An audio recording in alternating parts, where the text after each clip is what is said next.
I always knew I wanted to be a doctor, even as a little girl. While other kids played with dolls and toy cars, I was fascinated by my father's medical textbooks. Dad was a general practitioner in our small Connecticut town, and Mom ran his office. They had big dreams for me, just not the ones I chose. "Sophia," my mother would say, smoothing her perfectly pressed skirt, "medicine is changing. It's not what it used to be. You need something more reliable. I'm Dr. Sophia Chen now, one of the country's leading transplant surgeons. But back then, I was just their disappointing daughter who refused to follow their carefully laid plans. The problem started during my senior year of high school. I had been accepted to Johns Hopkins University's pre-med program, my dream school, with a partial scholarship. But my parents had other ideas. "Business school," Dad announced one evening over dinner. "Your cousin Marcus is making 6 figures right out of college in finance. That's the future." "But Dad, I want to be a doctor, like you." He set down his fork, his face hardening. "Being a doctor isn't what it used to be, Sophia. Insurance companies, paperwork, lawsuits. I want better for you." What they really wanted was for me to join United Capital, the investment firm where my uncle was a partner. They had it all planned out. I would get my MBA, work my way up through the company, and eventually take over my uncle's position. "It's all arranged," Mom said, sliding a university brochure across the table. "Your uncle has already spoken to the admissions office at Wharton. With our connections, you're guaranteed a spot." I pushed the brochure away. "I don't want to work in finance. I want to save lives." "Save lives?" Mom scoffed. "Do you know how many doctors are drowning in student debt, working endless hours just to make ends meet? I don't care about the money." "Well, you should." Dad's fist hit the table, making the dishes rattle. "We didn't work this hard to watch you throw away your future on some idealistic dream." That night marked the beginning of a war in our house. Every dinner became a battlefield, every conversation a negotiation. They tried everything: guilt trips, threats, even bribes. "Think about the family name," Mom would plead. "Think about your future children." But I couldn't give up my dream. Medicine wasn't just a career choice for me, it was a calling. I spent my evenings volunteering at the local hospital, shadowing doctors, learning everything I could. The more time I spent there, the more certain I became.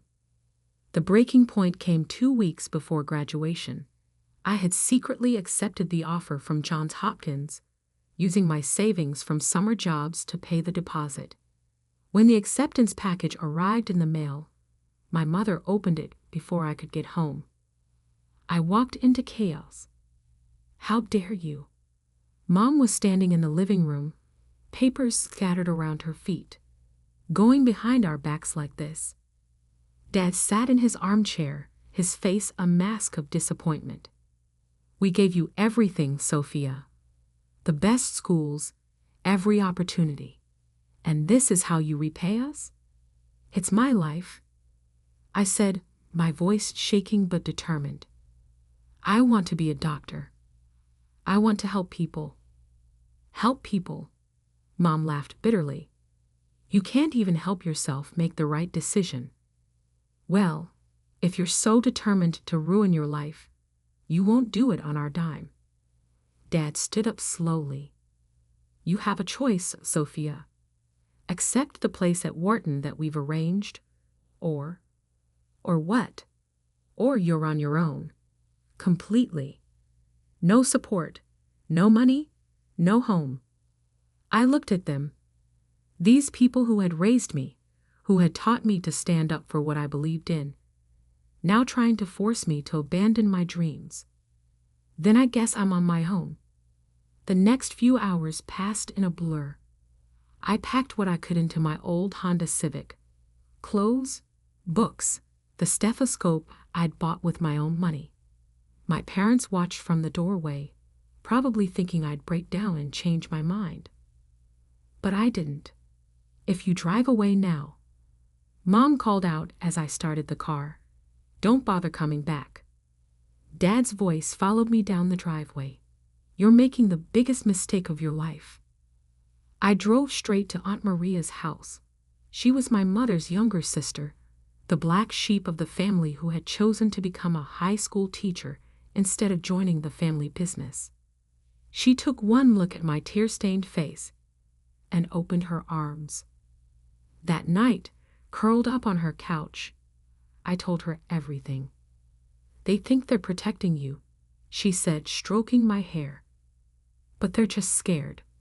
Scared of watching you struggle, scared of seeing you choose a different path than the one they planned." "What if they're right?" I whispered. "What if I fail?" Aunt Maria smiled.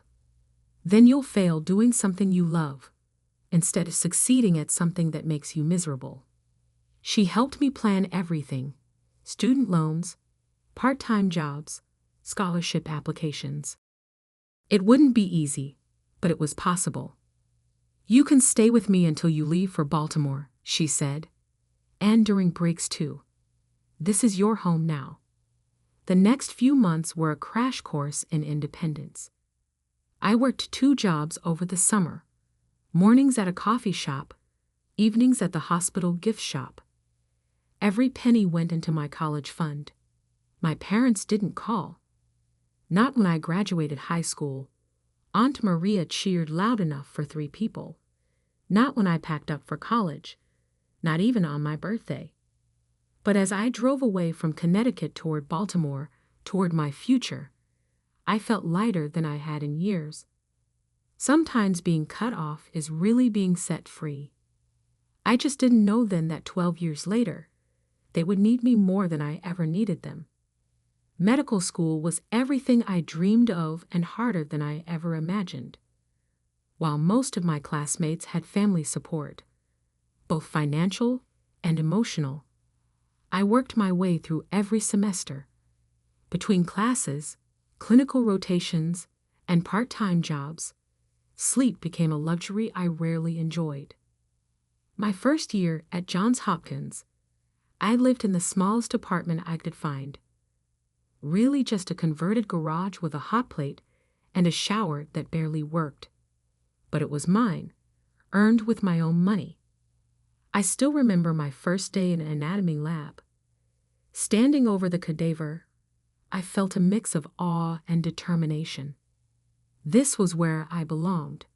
While other students flinched or turned green, I was fascinated. My lab partner, Michael, noticed. "You're different," he said during our lunch break.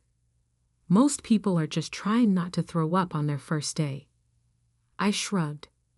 "This is why I'm here, to understand how to fix people." Michael became my first real friend in medical school. He came from old money.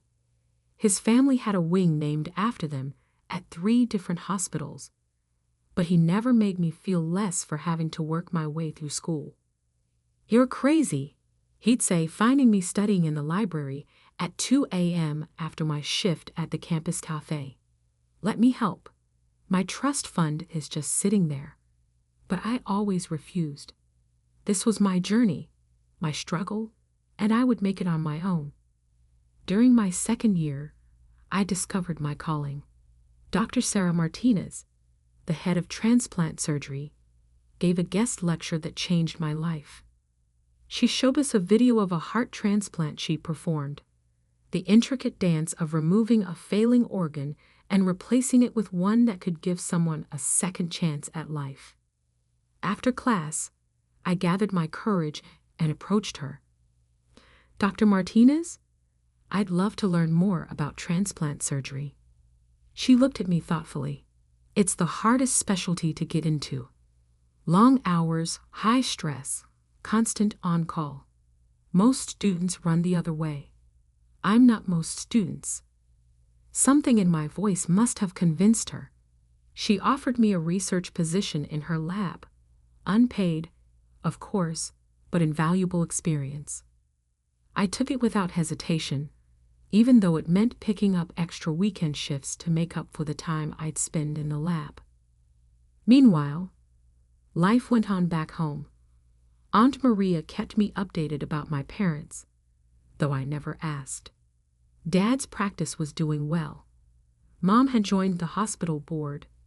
My cousin Marcus, their shining example of success, had made junior partner at United Capital. They ask about you, Aunt Maria would say during our weekly phone calls. They'll never admit it, but they read every article about the medical school in the local paper, hoping to see your name. I didn't respond to that. The pain of their rejection had hardened into something else, not quite anger, but a cold determination to succeed despite them, not because of them.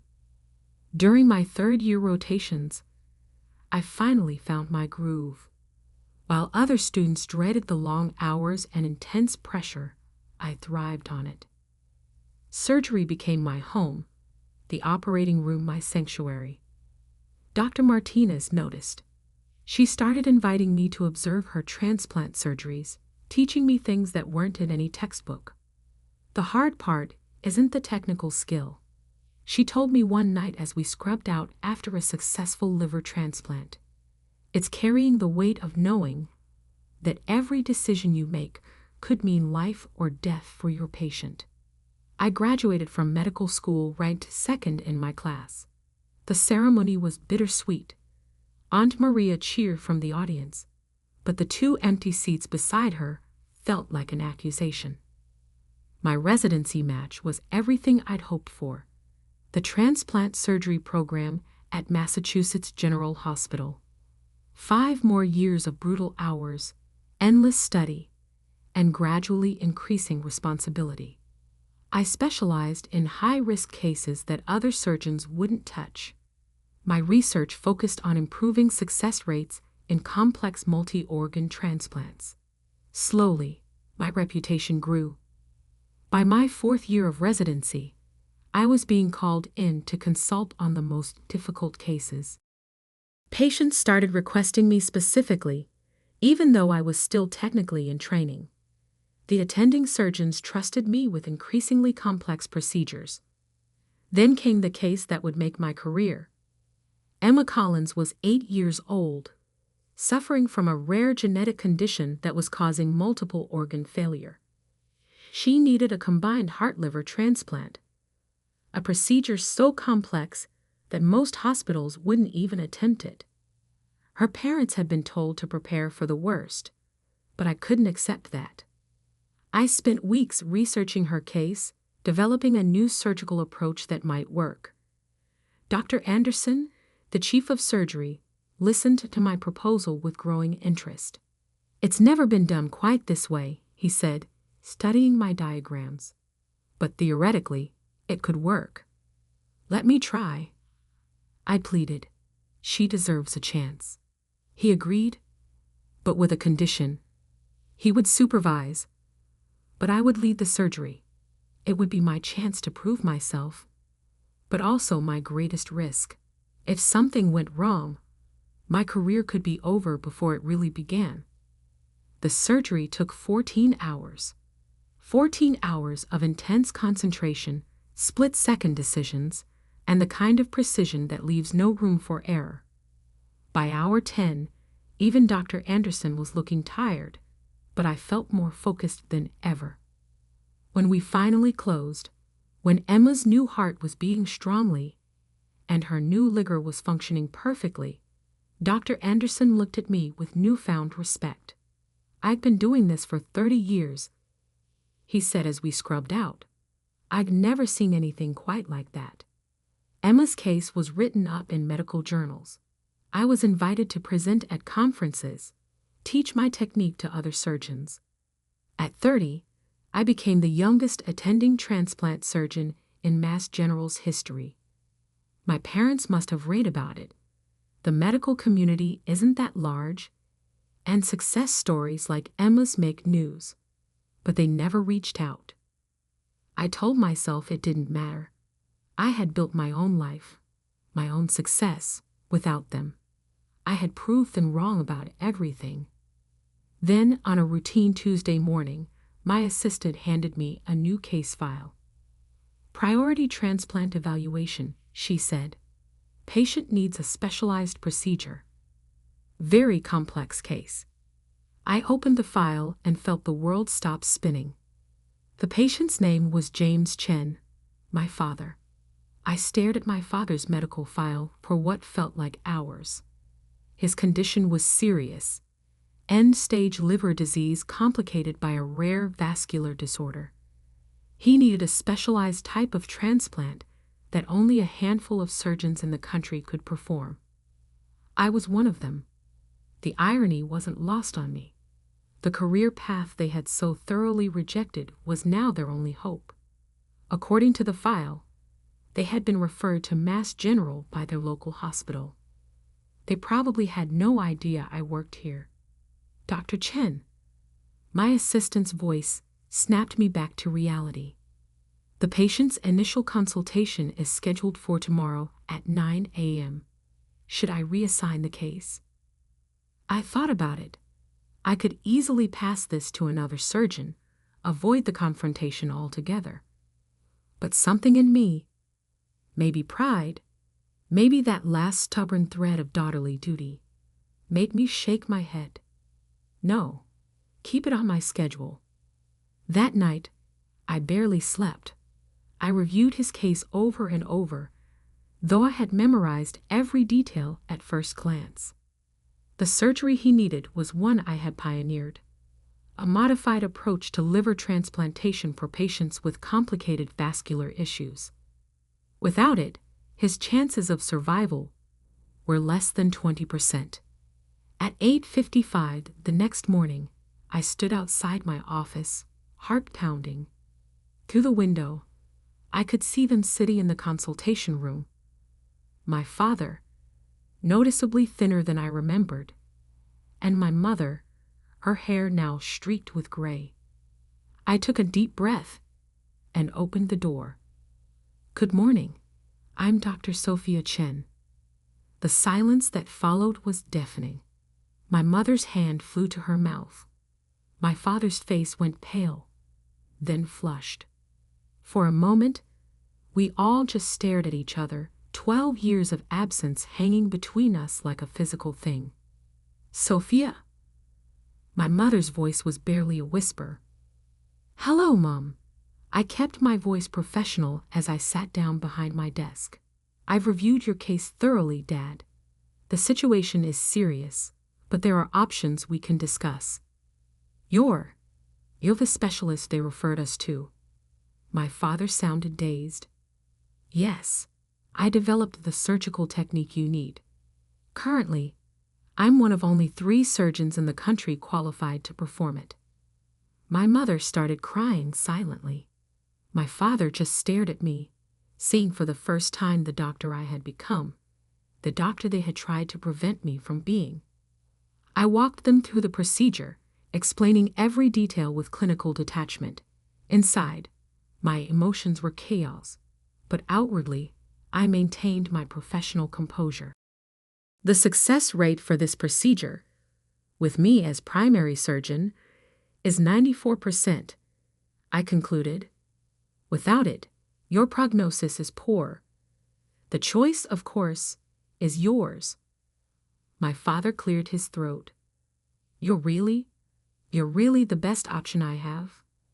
Yes, and as your doctor, I recommend proceeding with the surgery as soon as possible. As your daughter, I paused, the word feeling strange on my tongue. That's more complicated. Sophia, my mother reached across the desk, trying to take my hand. I pulled back slightly. We were wrong, so terribly wrong. Yes, you were. I kept my voice steady. You kicked me out for wanting exactly this, to be a doctor, to save lives. And now here we are. We thought we were protecting you, my father said softly. No, you thought you were controlling me. There's a difference. I stood up, gathering my papers. I'll give you time to think about your options. If you decide to proceed with me as your surgeon, my office will handle all the arrangements. If you prefer to seek treatment elsewhere, I can refer you to the other qualified surgeons, though their waiting lists are significantly longer. As I reached the door, my father called out, "Sophia, wait." I turned back. "I'm sorry," he said, his voice breaking. "We're both so sorry." For a moment, I saw him not as my patient or as the father who had rejected me, but as a man facing his own mortality while confronting the magnitude of his mistakes. "I know," I replied softly. "But right now, that's not what matters. What matters is saving your life. We can deal with everything else after." The surgery was scheduled for 2 weeks later. During that time, my parents tried several times to have personal conversations with me, but I maintained professional boundaries. I couldn't be both their daughter and their doctor, not yet. The morning of the surgery, my father looked scared for the first time I could remember. "Sophia," he caught my hand as they were preparing to take him to the operating room. "If something goes wrong—" "Nothing will go wrong," I said firmly. "I'm the best at what I do, and I don't fail." The surgery took 11 hours. Every cut, every suture was perfect. I wouldn't accept anything less. When I finally walked out to the waiting room, my mother practically collapsed with relief at my smile. The surgery was successful, I told her. "He's stable, and the new liver is functioning well." She hugged me then, and for the first time in 12 years, I let her. During my father's recovery, we slowly began to rebuild our relationship. It wasn't easy. 12 years of hurt doesn't disappear overnight. But as he healed physically, we started to heal emotionally too. "I watch you with your other patients," he said one day during his recovery. "You were born for this. We were such fools to try to stop you." 6 months after the surgery, I invited them to my office again, not as patients this time, but as parents. I showed them my awards, my published research, the thank you letters from patients I'd saved. "You did all this despite us," my mother said, tears in her eyes. "No," I corrected her. "I did it because of me, because it's who I was meant to be." Looking back now, I realize that sometimes the hardest person to operate on is yourself. Cutting away the anger, transplanting forgiveness in its place. My parents and I will never have the relationship we might have had if they had supported me from the beginning. But we have something different now. Something built on respect, understanding, and the recognition that sometimes the best thing parents can do is let their children find their own path. I still keep my father's patient file in my desk drawer, not as a reminder of their rejection, but as proof that life has a way of bringing things full circle. They kicked me out for wanting to be a doctor, and being a doctor gave me the power to save my father's life. Sometimes the best revenge isn't proving someone wrong, it's proving yourself right. Last week, a young intern came to me, torn between her passion for surgery and her family's pressure to choose a different specialty. "My parents say surgery is too demanding, that I'll never have a normal life," she told me, reminding me so much of myself at her age. I shared my story with her, showing her that sometimes the hardest path is the right one, because that's the real legacy I want to leave. Not just as the surgeon who pioneered new techniques or saved countless lives, but as someone who proved that you should never let anyone else define your dreams. Even now, when I stand in the operating room preparing to save another life, I think about that 18-year-old girl who drove away from home with nothing but a dream. She was right all along. Sometimes being cut off is the first incision in becoming who you're meant to be.